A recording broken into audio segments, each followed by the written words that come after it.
Hello there. Well, we're slowly cleaning things up.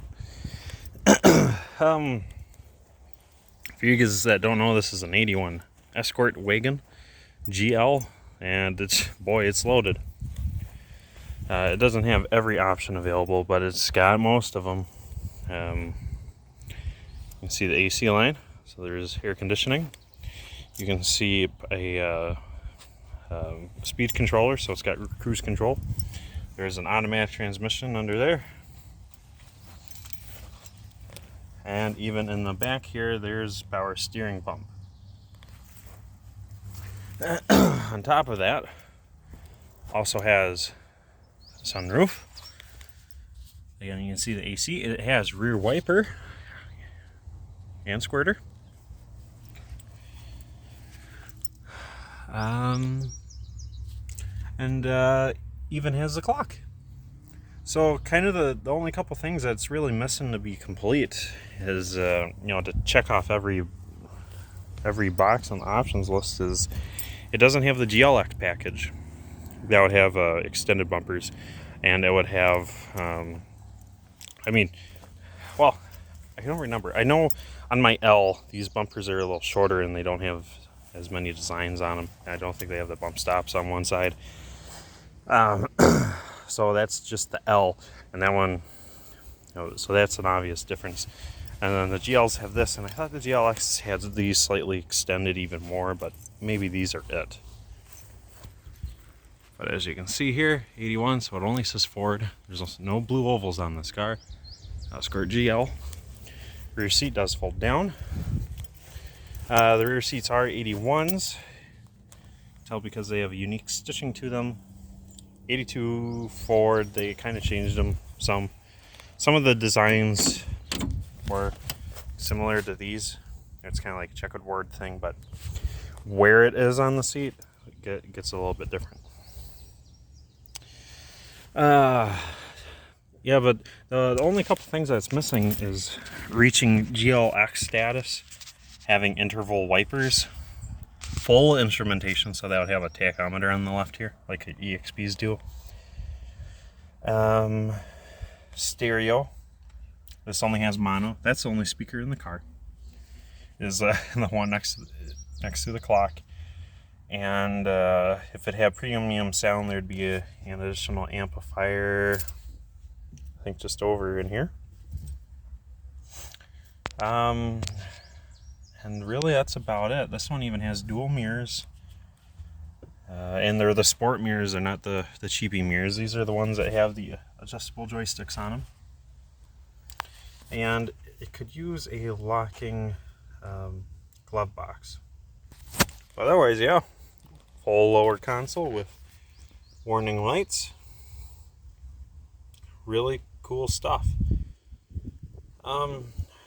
Yeah. So kind of the plan is with this guy is get it up and running. It does run.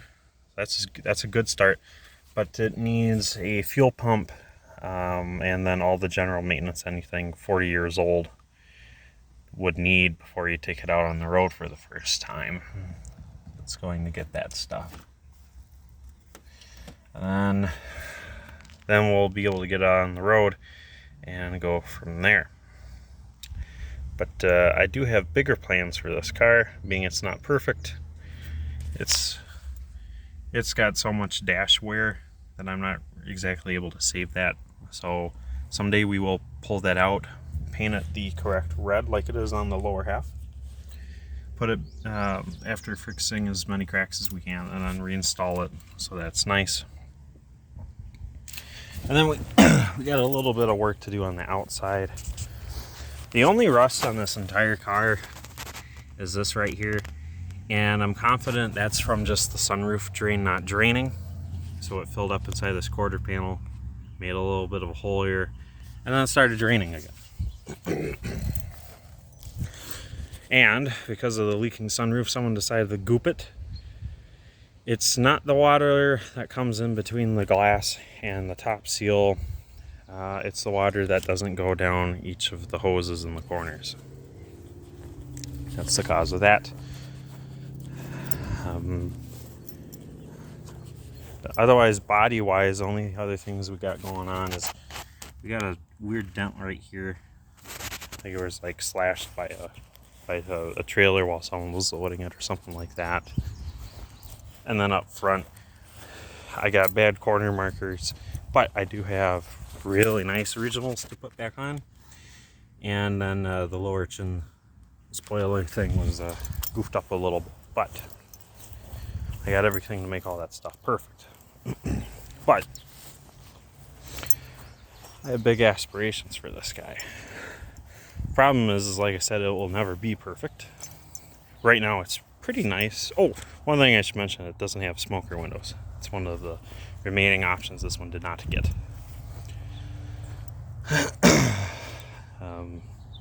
But aside from that, the body is in perfect shape, but it needs paint, something fierce. In spots I can tell it's been repainted. I don't remember where, but there is overspray on some of the suspension and like the fuel lines down there. So I believe this had a fender bender somewhere along the body, and they touched it up in a couple places. But underneath, absolutely perfect. I think it's even got an undercoat on it. It's kind of slightly thicker white paint on it, closely resembling like plaster. And then as far as the interior goes, I have all the parts for that too. That's the driver door armrest that's missing. There it is. The adjuster for this mirror is simply inside the door. The hood release simply needs to be screwed back on. And I did just clean out the entire interior, or at least everything I have access to, without ripping out the seats. By cleaning, I mean I pulled out most of the riffraff, and then I vacuumed up everything that would suck up. Everything that remains is bedded into the carpet, something fierce. So I need to go through with like a thick bristle and some sort of brush, kind of break that up, separate it from the carpet, then I can suck it on up. From there, I just need to ensure its mechanical reliability, and I have to double check everything electrical on this guy. It was last driven on the daily in like 2014. Oh, yeah, here we go. More evidence of repaint at some point. But it's like it was only this whole back corner. I'm landing on the... I'm assuming someone had done something to this rear corner. That's why there's overspray on the fuel lines and on the door seal there. But down here you can see that the paint's actually it's got a little bit more sheen to it here than the whole rest of the car. The paint has lost all the gloss that it ever had. And some guys buff these up so that they look really nice. The problem is that's only temporary. And the problem with that is, as you buff it, you are removing layers of paint. That's why the paint that remains becomes shiny, because you've removed all the dull stuff that was on top of it. So the problem is you've made your paint thinner, so it's going to fade much faster. You know, if you have it outside most of one summer, it's going to go back to this dull, matte, lifeless color. And just within 3 months, I can guarantee it. I've done that on some original panels of cars this old, specifically Fords, you know, the EXPs and Escorts. It's how I know. So I'm not going to fret about that. All I can do is just find any bare metal, like this up here, sand it, prime it. I'll find a rattle can that's kind of close to this color, and then we'll just, so that you're not seeing gray or white or whatever the color of the primer is. But the paint itself is kind of special. It's really hard to see here, but it is a metallic. It's a metallic maroon-ish. It's not the bright red. Don't think that. Definitely not the bright red. Otherwise it would have been more like this little corner of the dashboard here that's never seen sunlight. I might have color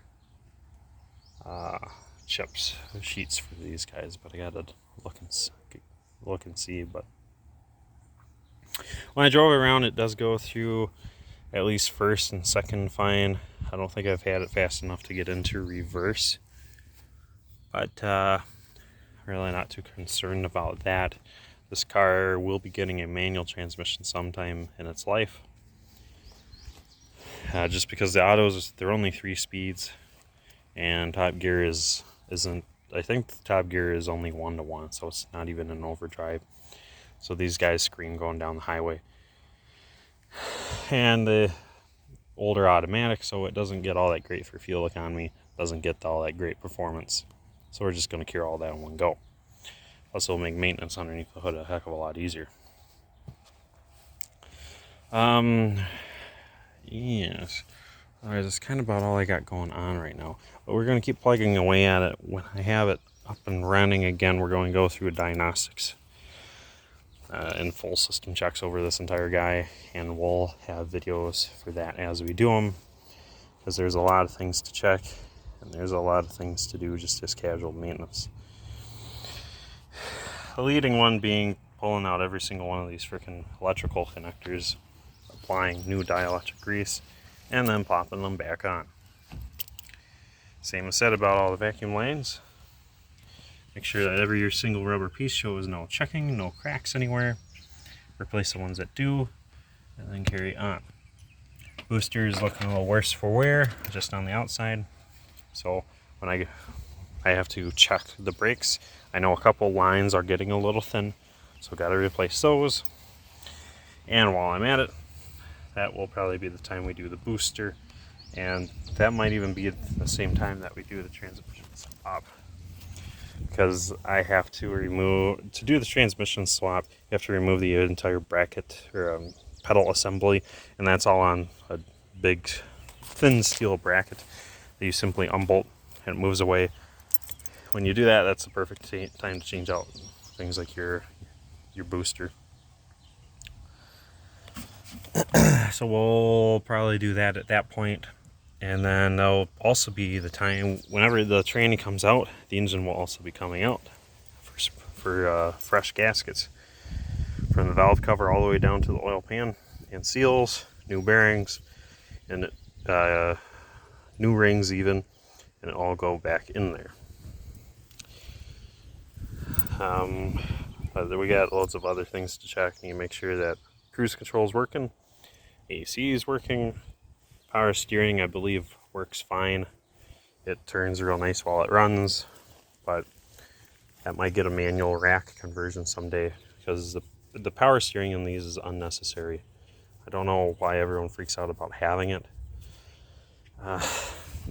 because it performs no better than the manual rack, and that's not to say that the power steering is that bad, it's that the manual rack is that good. These cars that only weigh, well, this one's a wagon, so it weighs like 2,400 pounds. But if only half of that weight's up front, you don't have much friction on those wheels at all, so it's not a problem whatsoever.